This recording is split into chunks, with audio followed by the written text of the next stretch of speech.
Assistant head coach, special teams coordinator Darrin Simmons stops by in the trenches with Dave Lapham, brought to you by First Star Logistics, and he talks about the overall draft and how it benefited the overall team speed and how that trickles down to special teams.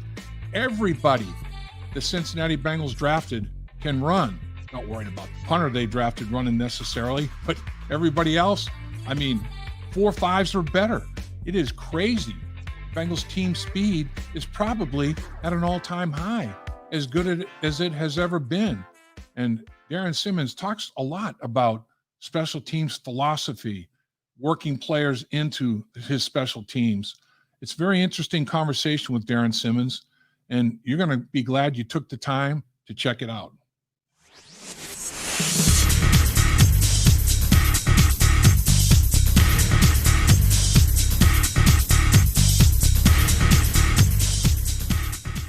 You made a great decision joining us in the trenches with Dave Lapham, brought to you by First Star Logistics here from our outstanding studios, because our guest today is a football lifer.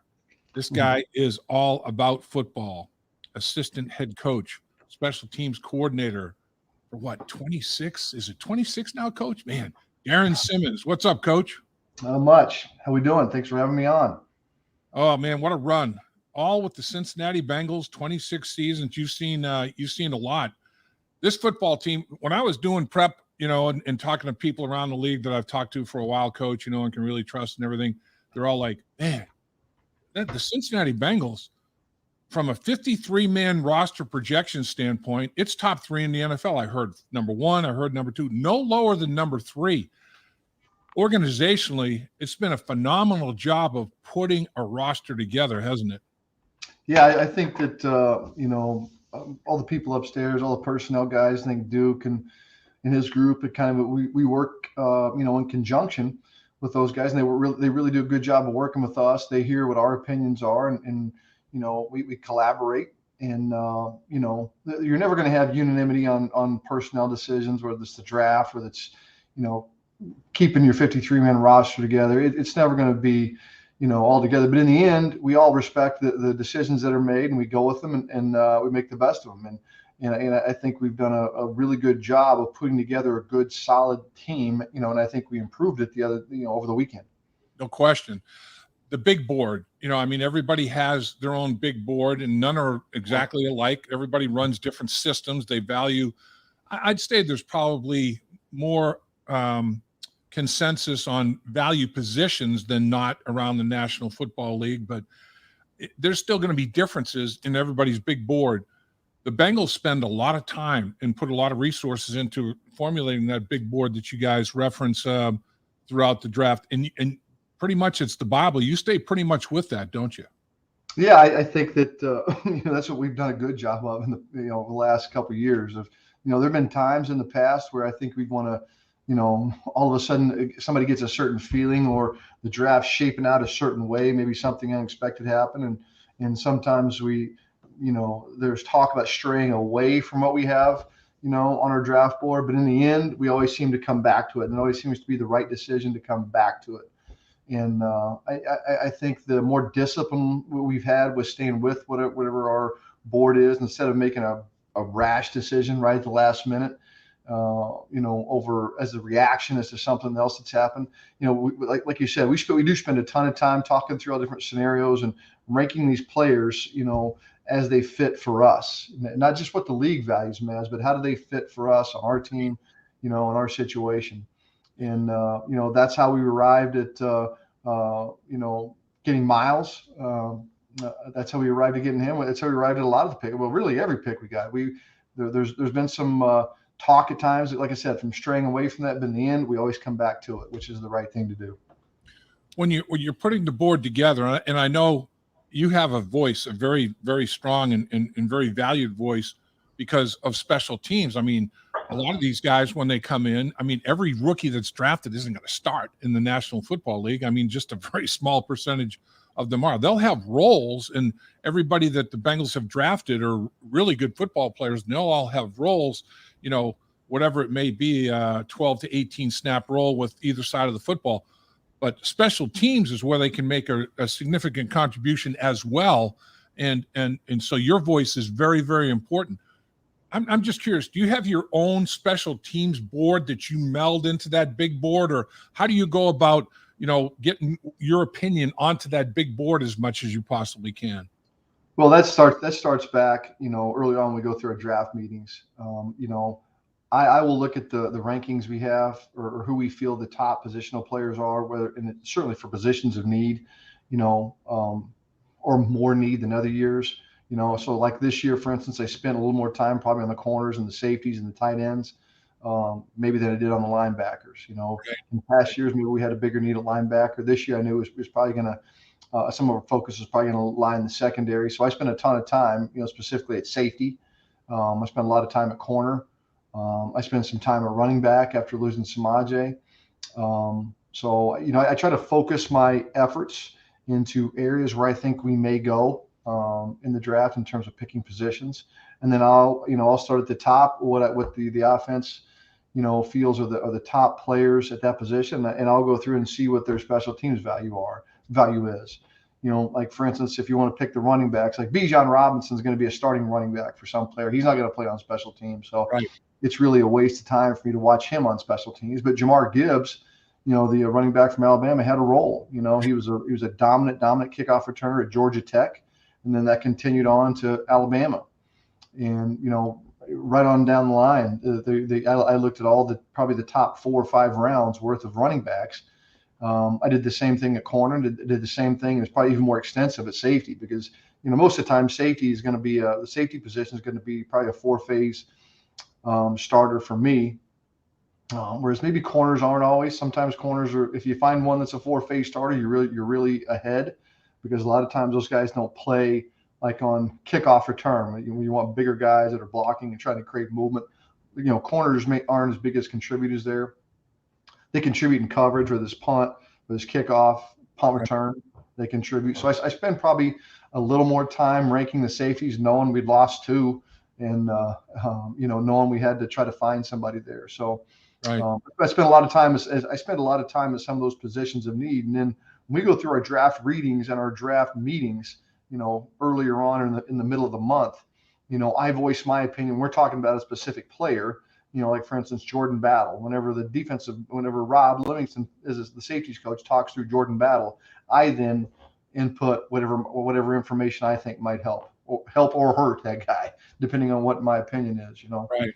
And so he'll kind of move up or down a little bit. I don't know that it's real significant, but especially if you have 2 players who have equal value, if he does something in the kicking game, that guy bumps up a little bit. Or, if you have a corner who's a returner, or a wide receiver who's a returner, or a cover player, and they have some type of value for me in the kicking game, they usually bump up a little bit.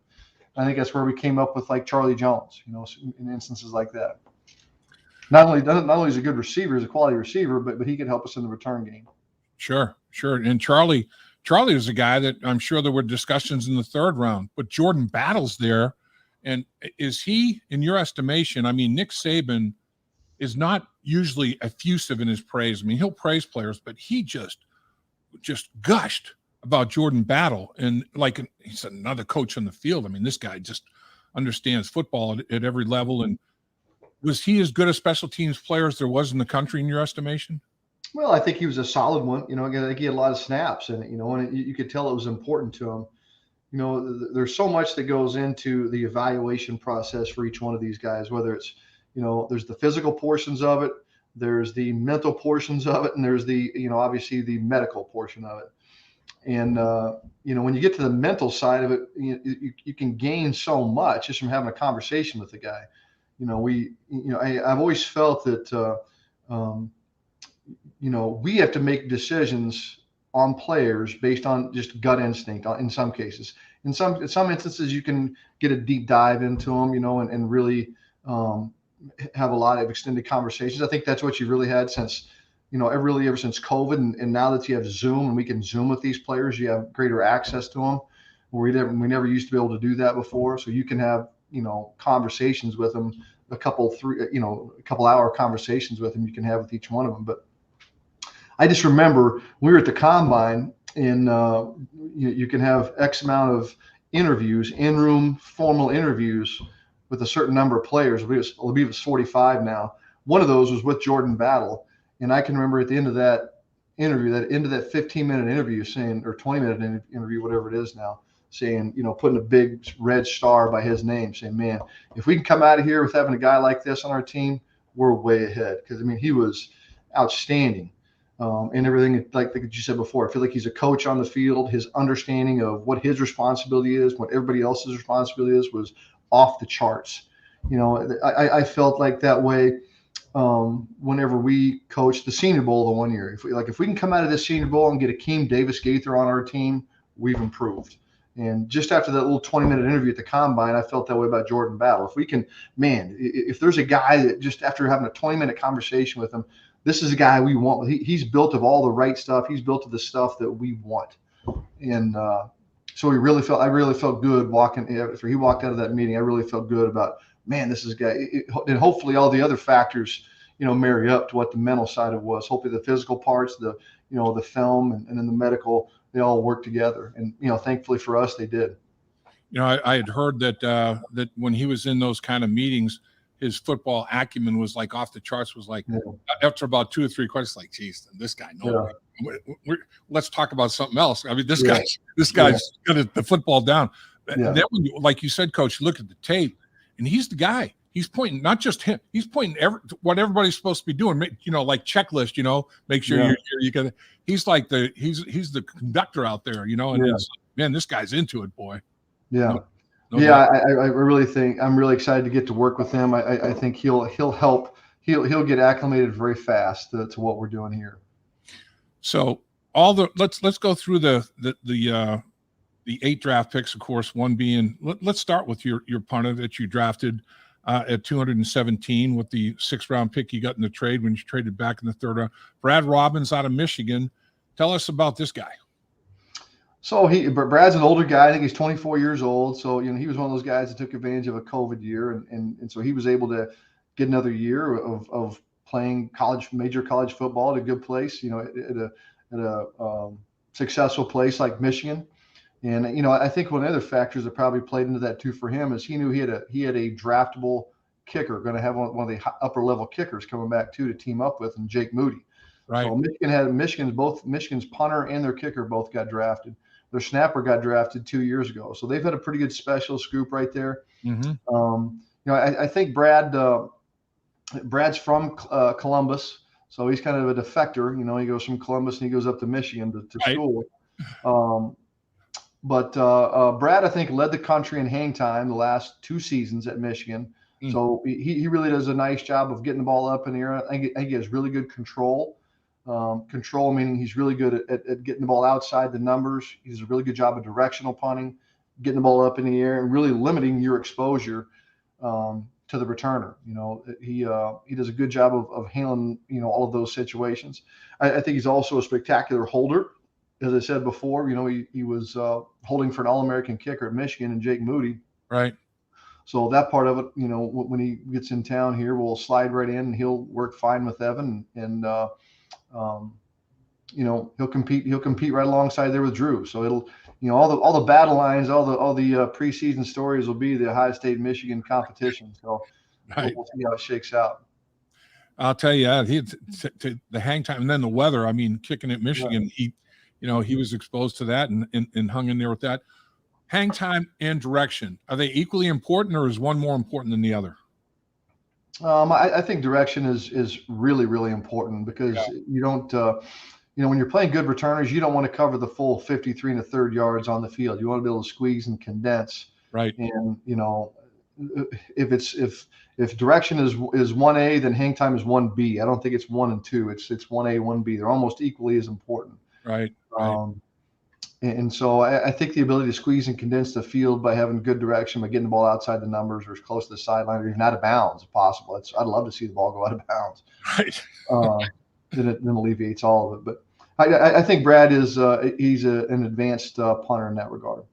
Hey, Dave Lapham here to tell you about one of Cincinnati's fastest growing companies, First Star Logistics. They're currently drafting freight brokers to join their sales team. Apply at firststarlogistics.com. First Star Logistics, opportunity knocking. So everybody that was drafted otherwise. Murphy, 270 pounds and runs in the 4.5s. Turner, 4.26, fastest guy. You know, I mean, Battle can he runs well enough. Charlie Jones is a 4.4 guy. Chase Brown can run. Andre can run, very athletic. DJ Ivy, I mean, the team speed, the overall team speed, everybody that you drafted has some exposure to special teams. And with hang time and proper placement and speed to cover, I mean, you really improved yourself potentially, Coach, huh? Yeah, I think so. I mean, you know, when you look at it, other if you subtract it, if you take the punter out of it, I mean, the slowest guy we drafted is probably a 4.55 guy. It's great. So that's a good thing. You know, I think we've shored up the lines a little bit in terms of free agency. You know, help them with the offensive line and even getting some help maybe on the defensive line too. But you know, obviously, and a lot of these guys, and the fact, the athleticism that shows up and the speed that shows up. You know, anytime we can help our overall team speed, man, that's a good thing. So Charlie Jones, you know, has obviously experience, the wide receiver that was drafted out of Purdue, and you know, he went to Purdue where they spread the field and threw it all over the field, and he well over 100 catches, about 100 yards a game, and it seemed like a touchdown a game. I mean, he's obviously a proven commodity there. But then you add the fact that he's a returner, punt and kickoff return. Is he better at one than the other? Or when you look at him as a return guy, Coach, what do you see in Charlie Jones? Well, first of all, I see somebody that can handle the ball well. You know, that's the number one prerequisite for me is that you got to be able to make good decisions. You got to be able to handle the ball. I think he catches it really well. He does a good job of understanding, you know, what the rotation of the ball looks like, you know, along with how the weather and the wind affect that. I think he does a good job of understanding the flight of the ball. What really jumps out to me is his quickness and his acceleration. You know, how quickly he can get from point A to point B. That's what really, really sticks out to me. And he has really good body control, is a good feel for movements.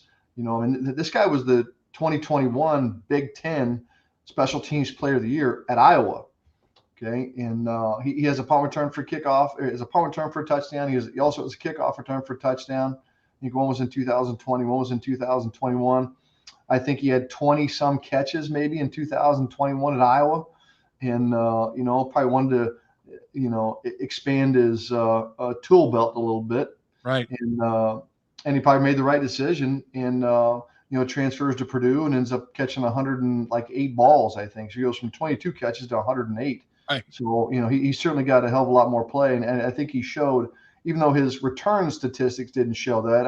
I think he put more of his focus on, you know, getting his touches as a receiver, and it was probably a little less emphasis was placed on him as a returner at Purdue. But but that's in his past. That's, you know, he certainly has the return history in his past. It's something he's excited and ready to tackle. But he does both.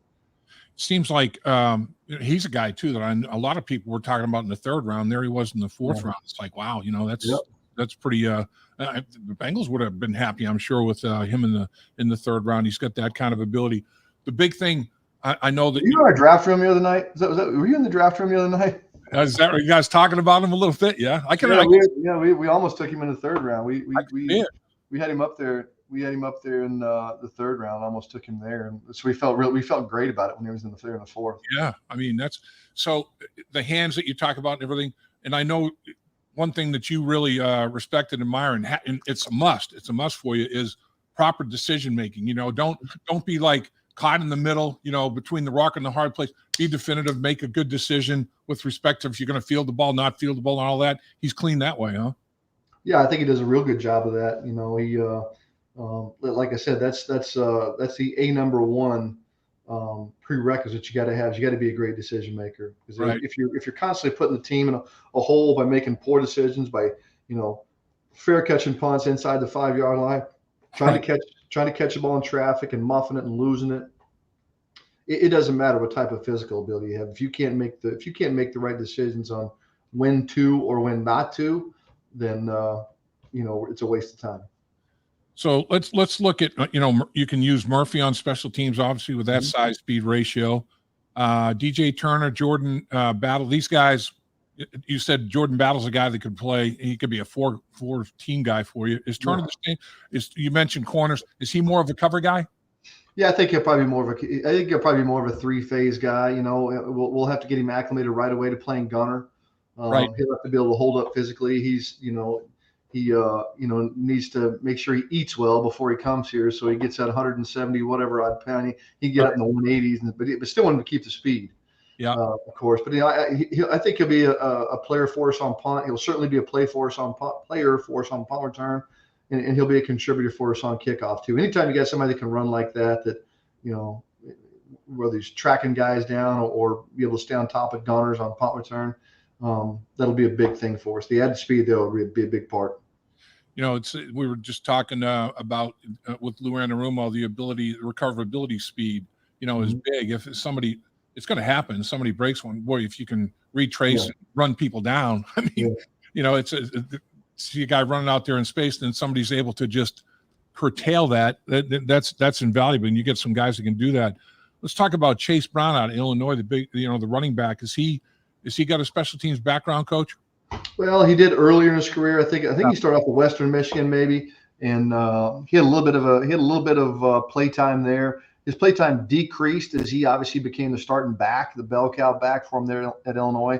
He didn't do much for him the last 2 years, but I can tell you probably the first text that I got after the draft from our players of the new players was from him, and just introducing himself and just telling me how excited he was to get here and to be able to get to work. So that tells me he knows and understands how he's going to get on the field and what's going to give him potentially an edge over other guys in the group and I'm sure he knows he's behind in that area, right, in terms of the play time and experience. So I'm excited to get to work with all these guys. This is like one of the most exciting times of the year because it's like Christmas. You're even though you may know what's in the package. You just can't wait to play, to get going and play. So that's right. Put it together. Yeah. Put it together and play. Assemble it. Yeah. What about Andre? And I'm going to pass on his last name for now, but Andre out of Princeton, the wide receiver. I mean, ridiculous athlete, 16-foot pole vaulter, 60-meter record in the pentathlon. I mean, this guy is a very, very credible athlete. Size, 6'3", big guy. Obviously, special teams capabilities. Well, he didn't do much at Princeton, which I got to get on Bob Surace about that one. No, this guy's a size. Anytime you get a size speed athlete who can run and do the things that he can do athletically, he's got himself a fighting chance. Now he just got to get the knowledge and the experience of actually doing it. It's different than being able to say, okay, I can run this fast, I can jump this high, I can leap over small buildings in a single bound, but you've got to be able to stick your face in there and tackle somebody. You have to learn how to do that. And that's not just a craft or a technique that you're born with. It's something you have to learn how to do. So he's going to have to spend a lot of his time learning how to do those types of things, to put himself in position to, especially from the receiver spot, to make plays like, we've had some good ones here, some receivers that have played well, dating way back to Kevin Walter, Tab Perry, James Wright, Stanley Morgan right now. Those are all receivers that play effectively for you in coverage. And that's like an added bonus. Not often do you get an offensive player who's a dominant player for you in your coverage phases because they just don't do that stuff. They, usually they're the one running away from somebody as opposed to running them down and tackling them. So anytime you get a player there, it's a big bonus. Well, I think it's two things. I think it's their desire, to do it, and it's your coaching ability to coach them up. I mean, I think, the guys that you talk about, the success stories there, I mean, they couldn't say enough good things about you as a coach and what you taught them, how you developed them. And then you always great things to say about their desire and their want to. And man, a combination like that, hopefully Andre's right in that category. Chase is as well, and away you go. I mean, yeah, for sure. I think that's a big point. I think the desire and the want to is half of the battle. It's and it's part of my job too as a coach to get them to understand the importance of it. Some of these guys come into it and this is from your experience as a player. Some of these guys come into it thinking that I'm not going to have to play special teams. They draft me to be a running back. They drafted me to play receiver. Well, okay, if you play receiver, you want to play in front of Jamar Chase, or you want to play in front of T. Higgins, or you want to play in front of Tyler Boyd? I mean, which one you want to set on the bench so you can go in? Okay. Or, okay, running back, you want to play in front of Joe Mixon? Okay. Right.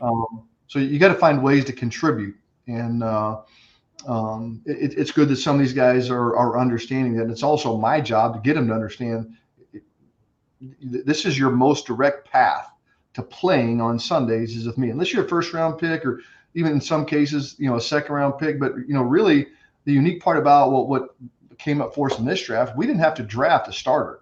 Right. I mean, we didn't have to draft a one of the 22 starters. The guys we were drafting here are obviously potential future starters. Sure. But they're also depth players too at each of those spots. So the quickest way a lot of these guys are going to get a play is with me. And the faster I can get them to understand that, and the faster that they can be productive, the better our team will be. No doubt. I mean, they're all going to have a role, and special teams going to be part of that role in 23, but 24 and 25, they may make a little bit more hay in terms of offense and defense. What about DJ Ivey, Coach? How much special teams in his background? He has a ton. He had of all the guys, him and Jordan Battle right up there in terms of the most play time. DJ probably had a little bit more. I think you're getting a size, speed guy who can run. Anytime you get a corner that's up there, it's close to 6 foot and weighs close to 200 pounds and runs in the 4.4s. And when you can get him in the 7th round, I mean that's you got yourself something there. So, whether it's the coaches or the scouts did a really good job of identifying him. He was a target for us for several rounds. He was a target for us back, a couple weeks ago that our people had a good feel for, were fond of, and had a really, really high liking to him, and they were hopeful that we would have access to him. And fortunately for us, we were in the 7th round. We were able to use a pick on him and get him here.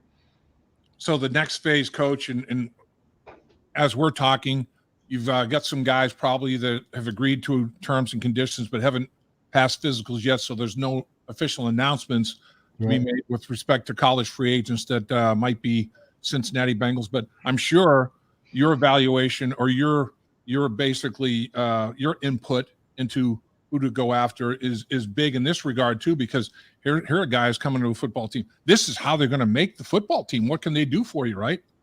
Yeah, I think it is. It's helpful. I think when it gets to the end of the draft, like the way it is now, there's some different rules are in place that sometimes gives other teams maybe an advantage over getting access to these college free agents. The unique part about being a college free agent is you get a pick where you want to go. When you're drafted, you got no choice. I mean, you're going to that team. When it comes to college free agency, you get a pick where you want to go, and I can tell you probably 95% of the time it's who's willing to give you the biggest signing bonus. Sure. And I think that's where they make a mistake. I think they need to evaluate them and the representation. They need to evaluate the roster and what is the opportunity to make, not what's dangling right in front of you, the carrot that's dangling right in front of your nose in terms of signing bonus, but what's the bigger picture? Do you have a chance to make the 53-man roster? If not the 53-man roster, the practice squad. Because with the expansion of the practice squad in this league, it's your availability to players has grown immensely. I mean, when the practice squad used to be 5 players, and now we're at 16. And so the expansion of the roster has made such a big deal. So now instead of running out, on a Monday and having mass workouts when you have an injury at corner, instead of having a workout and working out 5 or 6 or 7 corners and signing one of them, and then trying to get them up to speed to play in the game on Sunday, now we just pop them up off the practice squad. So, I think that these guys need to make sure that all these undrafted guys, they need to do their work in terms of what's the best spot for me. Right. And it may not be what they get up front, but in the end, it may make a difference in the end if they make the roster or not, or what's my opportunity to make the roster or at a minimum make the practice squad. So sometimes I think these guys dangle, they go for what money that can be, what's the most immediate, money grab they can take versus, in the long term, what's the best for me. And to me, there's a history of guys making the team that are in this exact situation. I mean, I remember my first year with the team in 1974, Paul Brown got up and he gave the same speech every year for 10 years. I heard it, but it was there were a lot of significant points that were always good to hear again, and the first thing he'd always say is, men, I don't give a damn how you got here. I don't care if you're a first round choice or you weren't drafted.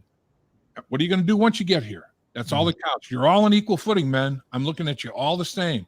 Who's going to impress me? It's what you do when you get here. And there's a history of guys, that have had opportunities given to them like this that have made your football team. And the Bengals, I think, representatives around the league realize that the Cincinnati Bengals, that's a place where his client is going to get a fair shake. Yeah, I think that's true too. I also think that, with the structure of the way the salary cap is and the limitations that, let's face it, that some of our top guys are going to take up a bigger portion of the cap each year. Yep. So those college free agents and even the lower level players, not in terms of skill, but in terms of pay, in terms of salary, are going to be big important parts for us. So, I think that the single biggest factor for some of these guys got to be opportunity. And what makes the most sense for me in terms of an opportunity getting to play. And we've got a big history of guys doing that here, and signing as college free agents and ultimately us keeping them and them contributing. So we've got a big history of that. No doubt about it, Coach. I'll tell you, you put together the organization in its entirety, has put together one heck of a football team. There's no question about it. And added to it once again, I'm excited about it. Excited to see the new guys. Excited to see how they work their way into the football team, how they integrate themselves. And there's always not only on the football field as players, but also in the locker room, how cohesive they become, and Sure. what the culture's like. And that's the other part of it that is so much fun to watch, man. We talked about it before. There's no jerk factor in that locker room, man. No, it's not at all. We've really steered away from, questionable character guys, where some guys may fall in the draft. They have the ability that maybe first round ability, but they have some character problems. They have some off the field issues. So then they slide down there to the third round. Okay, well, when does it become a more logical buy for us? When can we overlook some of that stuff? Because the ability's up here, but yet because of other factors, they dropped a little bit. And yet we've steered clear of those guys.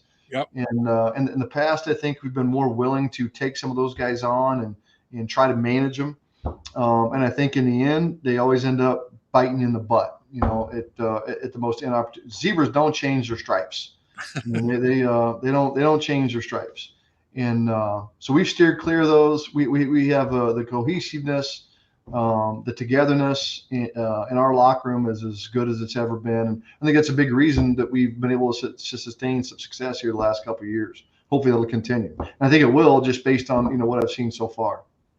I agree with that, Coach. And when you have players self-policing, and when there's not multiple sets of rules and the players can self-police, and all that, man, when they take control of their locker room like this group has, I mean, that's when you got it going, and it's going big time, man. It really is. Well, when you have leaders in your locker room like DJ Reader and Sam Hubbards and the Ted Karrases and the young guys, even like Cordell Volsons that rise up to that, level. When you have those guys, that you don't want to, as a group, these young guys, they don't want to do anything to disappoint those guys. The standard that they hold everybody to is really high, because that's what they hold themselves to. And anytime you can keep raising the level of that, and then you can keep adding ability on top of that, but you get character guys, and then if you can just keep upping the ability, that's when you have championship teams. Absolutely. And that's what we're looking here in Cincinnati. No question about it. Coach, great stuff as always. I know it's a super busy time of the year. You carve time to visit with us means a lot, and appreciate you doing that, sir.